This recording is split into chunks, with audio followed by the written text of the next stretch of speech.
ৰজা মান্ধাতাৰ জন্ম কাহিনী। ৰজা মান্ধাতা এজন ধাৰ্মিক আৰু ন্যায়পৰায়ণ ৰজা আছিল।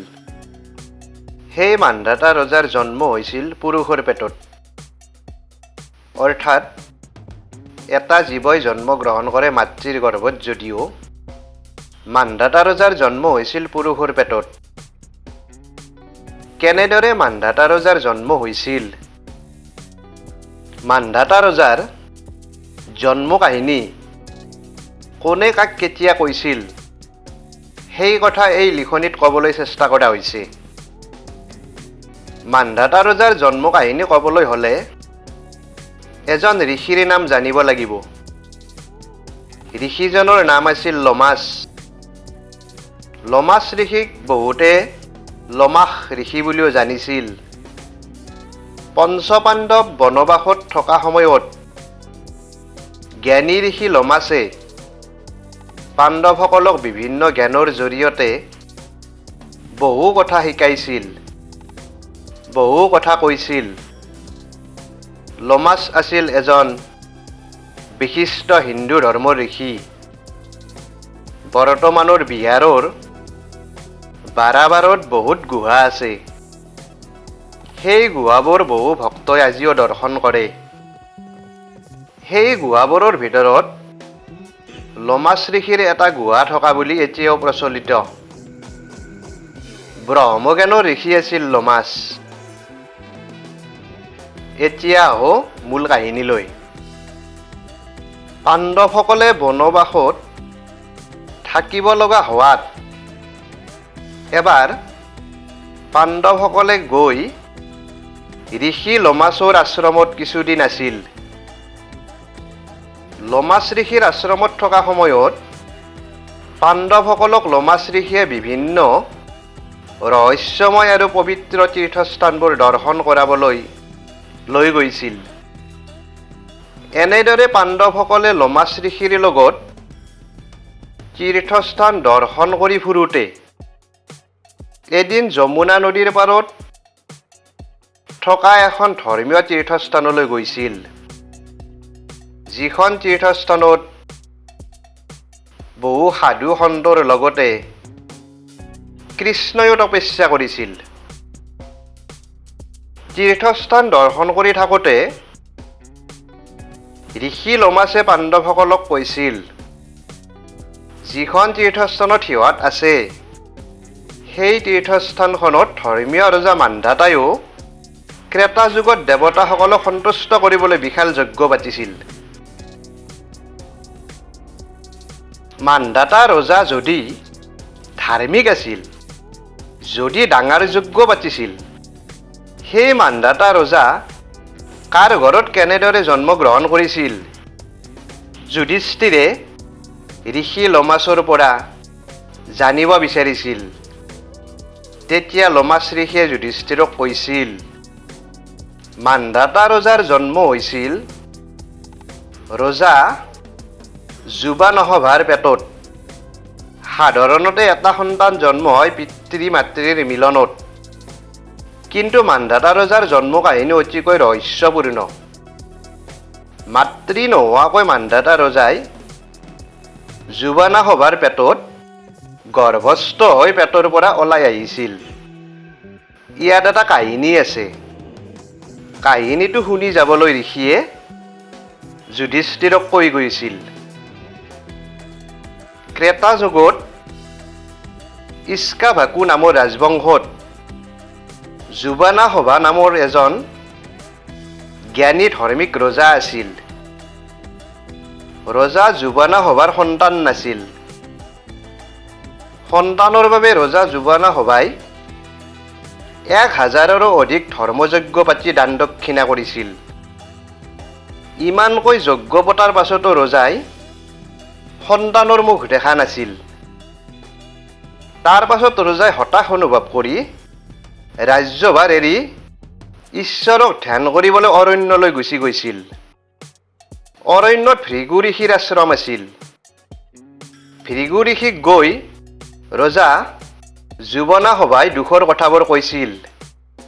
ৰাজ্য এৰি পুত্ৰৰ বাবে ভগৱানক ধ্যান কৰিবলৈ অৰণ্যলৈ যোৱা বুলি ভৃগু ঋষিক কৈছিল। ভগৱানক ধ্যান কৰি ভৃগু ঋষিয়ে পাত্ৰ এটাত অলপ মন্ত্ৰ উচ্চাৰিত পানী ৰজাক দি ৰজাৰ পত্নীক খুৱাবা দি কৈছিল, হে ৰজা, যুৱনা হবা, এই মন্ত্ৰ উচ্চাৰিত পানী তুমি তোমাৰ পত্নীক খুৱালে তোমাৰ পত্নীৰ গৰ্ভত এজন ধাৰ্মিক জ্ঞানী সন্তানৰ জন্ম হ'ব। গতিকে পুত্ৰৰ বাবে তুমি ৰাজ্য এৰি অৰণ্যত থাকিব নালাগে। তুমি তোমাৰ ৰাজ্যলৈ উভতি যোৱা, কিছুদিন অপেক্ষা কৰা, ৰাজ্যখন ভালদৰে চলাই থকা। ভৃগু ঋষিৰ পৰা পানীখিনি লৈ ৰজা যুৱনা হবা আহিল ঠিকে, কিন্তু আহি থাকোঁতে মনতে ভাবিলে, ইমানবোৰ যজ্ঞ কৰাৰ পাছতো সন্তান জন্ম নহ'ল যেতিয়া, ভৃগু ঋষিয়ে দিয়া পানী খালে সন্তানৰ জন্ম হ'বনে? মনত তেনে কথা ভাবি ৰজাই পিয়াহ লগাত ভৃগু ঋষিয়ে দিয়া পাত্ৰৰ পানীখিনি ৰজাই নিজে খাই থলে। পানী খাই ৰজাই নিজৰ ৰাজ্যলৈ গৈ সন্তানৰ কথা বাদ দি ৰাজ্য চলাই থাকিল। কিছুদিন যোৱাৰ পাছত ৰজা যুৱনা হবাৰ পেটটো ডাঙৰ হ'বলৈ ধৰিলে। কিছুমান নভবা নিচিন্তা পেটটোৰ আচৰণে ৰজাক চিন্তিত কৰি তুলিব ধৰিলে। ৰজাই চিন্তা কৰি জানিব পাৰিলে, ভৃগু ঋষিৰ মন্ত্ৰ উচ্চাৰিত পানী খোৱাৰ বাবে ৰজাৰ পেটটো ডাঙৰ হৈ পেটৰ ভিতৰত কিবা এটা বস্তুৱে লৰচৰ কৰি আছে। কথাটো জানিবলৈ ৰজাই ভৃগু ঋষিৰ আশ্ৰমত উপস্থিত হৈ সকলো কথা ভৃগু ঋষিক বুজাই ক'লে। ৰজাৰ মুখত কথাবোৰ শুনি ভৃগু ঋষিয়ে ৰজাক ক'লে, তুমি মহাভুল কৰিলা ৰজা।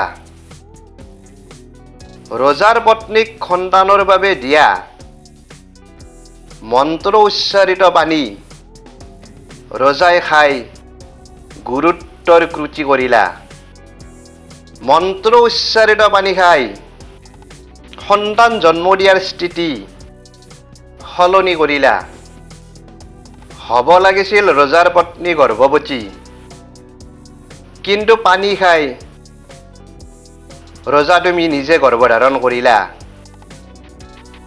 বেদবাক্য মন্ত্ৰ উচ্চাৰিত পানীৰ কিমান শক্তি তুমি এতিয়া যন্ত্ৰণাত সকলো বুজি পাবা। তোমাৰ পেটৰ পৰা এটা প্ৰসিদ্ধ সন্তানৰ জন্ম হ'ব। এনেদৰে দিন যোৱাৰ লগে লগে 100 বছৰ পাৰ হোৱাৰ পাছত ৰজা যুৱনা হবাৰ বাও পেট ফালি সন্তান এটাৰ জন্ম হৈছিল। অবান্তৰ অবাস্তৱ ঘটনাটো দেখি স্বৰ্গৰ দেৱতাসকলেও জানিব পাৰি দেৱতাসকলে তেওঁলোকৰ অধিপতি ইন্দ্ৰদেৱক সুধিছিল, সন্তানটোক জন্মৰ পাছত গাখীৰ খুৱাব ক'ৰ পৰা? দেৱৰাজ ইন্দ্ৰই নিজে ল'ৰাটো চাবলৈ গৈ ইন্দ্ৰৰ হাতৰ আঙুলি ল'ৰাটোক চুহিব দিছিল। ইন্দ্ৰৰ হাতৰ আঙুলি চুহি ল'ৰাটো নিমিষতে ডাঙৰ হৈ ধুনীয়া ৰাজকুমাৰ হৈ পৰিছিল। তাৰ পাছতে ইন্দ্ৰদেৱে ল'ৰাটোৰ নাম থৈছিল মান্ধাতা।